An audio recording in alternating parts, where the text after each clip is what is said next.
উপস্থিত আমার বিদ্যালয়ের মাননীয় টিচার ইনচার্জ তথা বিদ্যালয়ের সিনিয়র শিক্ষক শ্রীকৃষ্ণচন্দ্র দাস মহাশয়, উপস্থিত আছেন আমার অন্যান্য শিক্ষক শিক্ষিকাবৃন্দ এবং বিদ্যালয়ের ছাত্রছাত্রী তৎসহ এনএসএস প্রোগ্রাম অফিসার যিনি আমাদের বিদ্যালয়ের শিক্ষকও বটে, তার অনুপ্রেরণায় আজকে যে প্রোগ্রামটা অনুষ্ঠিত হতে যাচ্ছে সেখানে আমাদের মধ্যে উপস্থিত আছেন বিশিষ্ট ব্যক্তিবর্গ যারা এই প্রোগ্রামের একটা বিশেষ অংশ তুলে ধরার জন্য এখানে এসেছেন। তাদেরকেও আমি আমার ব্যক্তিগত তরফ থেকে সার্বিকভাবে অভিনন্দন জানাচ্ছি এবং স্বাগত জানাচ্ছি। উপস্থিত আছেন আমাদের মধ্যে চিরঞ্জিত দেব, যিনি সম্পাদক নবচিন্তন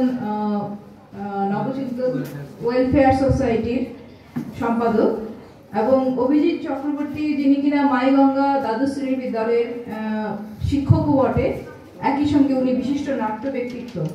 তো ওনাদের দুজনকেও আমি আমার তরফ থেকে এবং বিদ্যালয়ের তরফ থেকে স্বাগত জানাচ্ছি এবং অভিনন্দন জানাচ্ছি।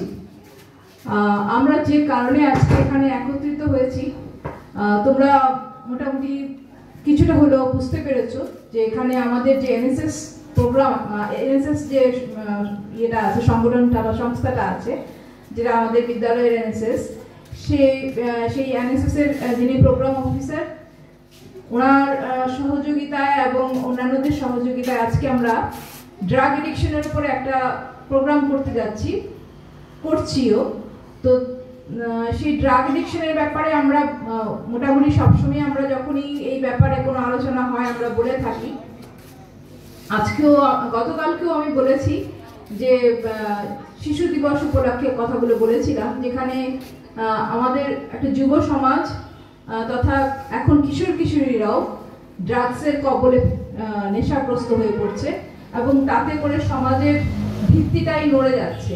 যে সমাজটা দাঁড়িয়ে আছে তোমাদের মতন শিশু কিশোর এবং যুবকদের নিয়ে, যুবক যুবতীদের উপরে নির্ভর করে একটা সমাজ ব্যবস্থা গড়ে ওঠে ভবিষ্যতের সমাজ, সেটাই যদি নড়বড়ে হয়ে যায়, তারা যদি একটা নেশার করাল গ্রাসে আক্রান্ত হয়ে যায়, তাহলে সমাজ ব্যবস্থাটাই নড়বড়ে হয়ে যায়।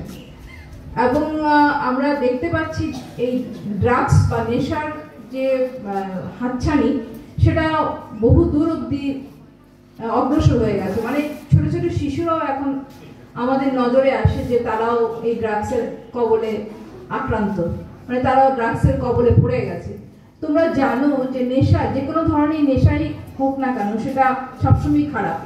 সেটা হয়তো আমরা প্রথমে ভাবি কোনো একটা মাউথ ফ্রেশনার দিয়ে শুরু হয়, কিন্তু সব শেষে দেখা যায় সেটা গিয়ে শেষ হয় সেটা শিরায় ইঞ্জেকশনের মাধ্যমে সেটা শেষ হয়ে যাচ্ছে। এবং প্রায়শই আমাদের কানে আসে বা আমরা জানতে পারি, বিশেষ করে এই কম বয়সী ছেলে মেয়েদের এবং কলেজ পড়ুয়া ছাত্রছাত্রীদের মধ্যে নেশার সমস্যাটা বেশি গভীর হয়ে উঠেছে। কারণ সাময়িক আনন্দের জন্য, সাময়িক একটা কি বলবো, একটা নেশাগ্রস্ত জীবনযাপনের জন্য নিজের জীবনটাকে শেষ করে দিচ্ছে, সেটা খুবই ভয়ঙ্কর একটা পরিস্থিতি তৈরি হচ্ছে। তো এনএসএস আমরা জানি যেটা হচ্ছে সবসময় সমাজের বিভিন্ন দিকগুলো নিয়ে কাজ করে এবং সমাজ ব্যবস্থাকে সুস্থভাবে রাখার জন্য তার যারা ভলান্টিয়ার্স আছে তারা কাজ করে যায়। তো তারাও কি তাদের সহযোগিতায় তারা এই ব্যাপারটাকে নিয়েও তাদের মধ্যেও আলোচনা হয় এবং তারাও চিন্তা করে, এবং তাদের মাধ্যমেই আমরাও আরো একটু বেশি করে এগিয়ে যাওয়ার সাহস পাই যে এরাও তো যুবক যুবতী, এদের মধ্যে থেকে যদি সেই চিন্তা ভাবনাটা উঠে আসে এবং প্রতিফলিত হয়, তাহলে তোমরা যারা ছোট ছোট ছেলে মেয়ে আছো বা কিশোর কিশোরী যারা আছো, তারা আমাদের কথাটা যতটা না ধরবে, হয়তো তোমাদের যারা কাছের বয়সী মানুষ কথা বলে তাদের কথাটা বেশি শুনবে। আমরা সবসময় বলি যে তোমরা কখনোই এই ধরনের নেশার দিকে এগিয়ে যাবে না, নিজেকে বিরত রাখবে, নিজেকে আটকে রাখা এবং তার সাথে সাথে অন্য কেউ, সে বন্ধু, সে ভাই বোন, যে কেউ হোক না কেন, সমাজেরই মানুষ, তাকেও যেন সেই পথভ্রষ্ট না হয় তাকে বাঁচানোর দায়িত্বটাও তোমাদেরই। তো এনএসএস সেক্ষেত্রে সর্বাগ্রে দাঁড়িয়ে আছে, তারা দায়িত্ব নিয়ে কাজ করে। তার সাথে সাথে আমরা যারা স্কুলে পড়ি, তোমরা যারা স্কুলে পড়ো, তোমাদেরও দায়িত্ব আছে। তো সেই ড্রাগ অ্যাডিকশন, সেটার উপরে আজকে আমরা এখানে একটা নাটক মঞ্চস্থ করা হবে। সেই নাটকের মাধ্যমে নিশ্চয়ই কোনো বার্তা থাকবে তোমাদের জন্য। আমরা যখন বলি কোনো কথা, যতটা বলি তা যতটা গ্রহণযোগ্য হয়, শুধু যদি দেখা এবং শোনা যায় তাহলে সেটা আরো বেশি গ্রহণযোগ্য হয়ে ওঠে। সেই জন্য এখানে যে নাটকটা হবে সেটা নিশ্চয়ই তোমাদেরকে অনেক বেশি প্রভাবিত করবে। আমি আশা করছি সেটা যে তোমরা অনেক বেশি উপলব্ধি করতে পারবে, কারণ একটা সামনে থেকে দেখার মাধ্যমে যতটা আমরা উপলব্ধি করি, বলে হয়তো শুনে হয়তো সেটা ততটা হয় না। তো যাই হোক, আমি আবারও এখানে যারা উপস্থিত হয়েছে মাইগঙ্গা বিদ্যালয় থেকে আগত ছোট ছোট ছাত্রছাত্রী, তোমাদের মতোই বয়সী, এবং তাদেরকে যিনি তৈরি করেছেন সেই অভিজিৎ চক্রবর্তী মহাশয়, ওনাদেরকে আমি অগ্রিম ধন্যবাদ জানাচ্ছি যে ওনারা সময় করে আমাদের এখানে এসেছেন, আমাদের ডাকে সাড়া দিয়েছেন এবং আমাদেরকে ওনাদের উপস্থাপনার মাধ্যমে আমাদের ছেলে মেয়েদেরকে শিক্ষিত করার চেষ্টা করবেন। তো আমি তাদেরকেও আবারও অভিনন্দন এবং শুভেচ্ছা জানাচ্ছি এবং আমার ধন্যবাদ।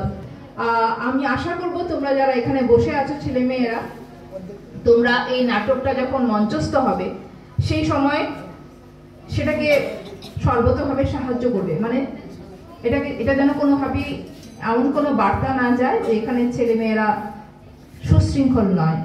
তাহলে আমি কি বলতে চাইছি আশা করি বুঝতে পারছো। তোমরা যখন নাটক মঞ্চস্থ হবে সবাই চুপ করে মনোযোগ দিয়ে শুনবে এবং বুঝতে চেষ্টা করবে। এবং অভিজিৎ চক্রবর্তীর সাথে সাথে আমি চিরঞ্জিত বাবুকেও ধন্যবাদ জানাচ্ছি। উনিও আমাদেরকে সময় দিয়েছেন এবং আমাদের এই আজকের এই প্রচেষ্টায় উনি আমাদেরকে সাহায্য করার জন্য এগিয়ে এসেছেন। তো আমার ব্যক্তিগত তরফ থেকে এবং বিদ্যালয়ের তরফ থেকে সবাইকে ধন্যবাদ এবং শুভেচ্ছা জানাচ্ছি। ধন্যবাদ।